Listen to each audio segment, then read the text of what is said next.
Hi friends, this book is called Together for Kwanzaa. It's by Juwanda G. Ford and illustrated by Shelly Hehenberger.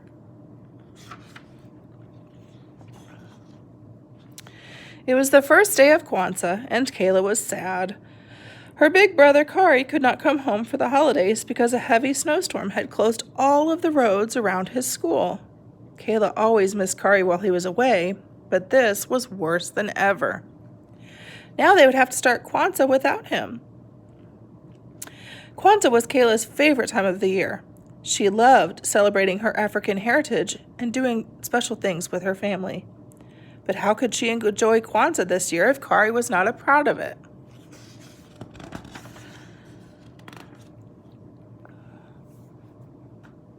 Kayla tried to cheer up.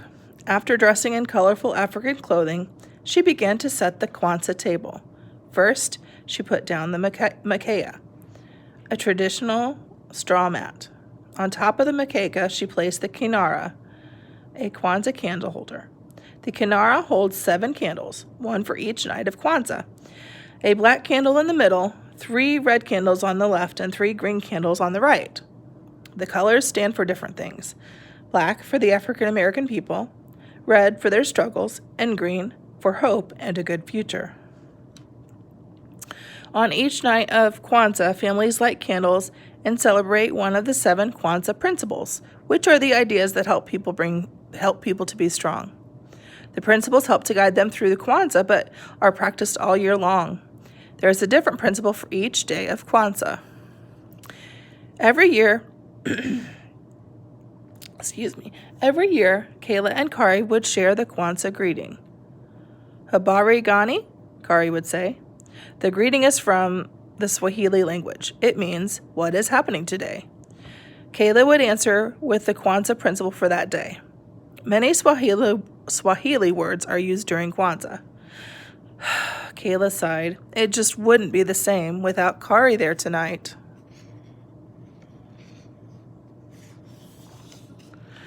Kayla's parents helped her place fruits and vegetables on the makeka. The fruits and vegetables are called the mazao. They represent the harvest and the importance of working together. Here is the corn, said Kayla. Do you remember the Swahili word? Her mother asked. Muhidi, Kayla answered.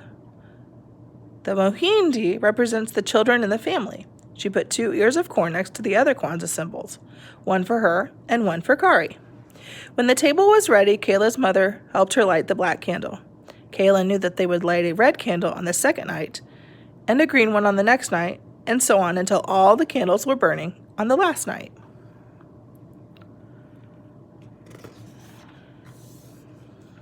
Since Kari was not there, Kayla's father greeted her. Habari gani, he said. Kayla answered with the first principle of Kwanzaa. Umoja, she said. Umoja means unity.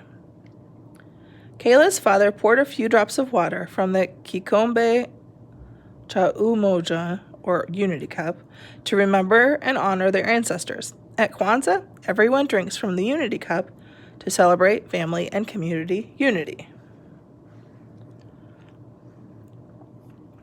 Kayla and her family practiced unity all year by spending time together as a family. Kayla especially loved family movie night. They would rent movies and eat pizza and popcorn all night long. Thinking about movie night made Kayla miss Kari even more. The next night, Kayla's father lit the black candle and the first red candle. He said, Kuji cha gu lia, which means self-determination, or deciding what you want to be and do. It's the second principle of Kwanzaa. Kayla decided that she wanted to go to college just like Kari, to study and become a scientist. On the third night, the phone rang just as Kayla was lighting the first green candle. It was Kari. Habari gani, Kari said. Ujima, Kayla answered. Ujima is the third principle of Kwanzaa. It means working together and being responsible. One way Kayla and her family practiced ujima during the year was by participating in her school's bake sale. The teachers, parents, and students all worked together to raise money for the community. The black candle, 1 green candle, and 2 red candles were lit on the 4th night. Kayla was really happy tonight. The roads were cleared, and Kari was on his way home. The principle for the 4th night of Kwanzaa was Ujamaa. Ujamaa means cooperative economics, or supporting African American businesses. Kayla and her parents loved shopping in Tubman Square, where African Americans sold handmade jewelry, hats, and clothes. The phone rang, and Kayla ran to answer it. "Hi, Kari, are you almost home?" she asked. Kari explained that his car had broken down on the way. It would take a few days to fix. Kayla burst into tears. There were only 3 days left of Kwanzaa. Kari would miss everything. "Don't cry, sweetie," Kari said. "I'll see you real soon, I promise." On the 5th night, Kayla's mother lit the candles. Today's principle was Nia, or purpose. Kayla decided that her purpose was to be the best little sister she could be. She made Kari a special Kwanzaa yearbook scrapbook, telling him all about how the family had celebrated that year. Kuumba, or creativity, is the principle for the 6th day of Kwanzaa. After the last red candle was lit, Kayla and her parents made lots of decorations for the Karamu that night. The Karamu is a feast where families celebrate with friends and loved ones. Kayla made a flag using the Kwanzaa colors.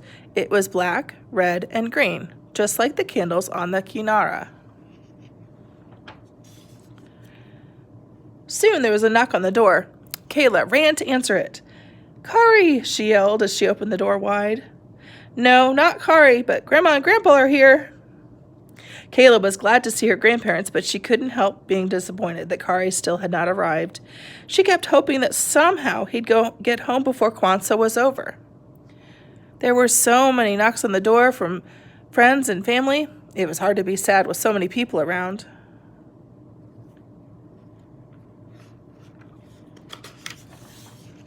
Everyone was enjoying the karamu. There was so much food, they had to have a separate table just for desserts. No one heard Kari at the front door, so he just walked right in. Kayla squealed with delight when she saw him. "You made it," Kayla said, smiling. "I took a taxi to a bus," he answered, "just to see you." Kayla hugged Kari as tight as she could. "Imani," Kari whispered on the last night of Kwanzaa. Imani. Tonight all the candles glowed brightly. Imani means faith, believing in yourself and others. "I believe in our family," Kayla said as they opened their zawadi, or gifts. Kayla knew that zawadi could be handmade or educational. She gave everyone a photo of the family in a frame that she had made from old newspapers. Everyone loved their zawadi, especially Kari. That was Together for Kwanzaa.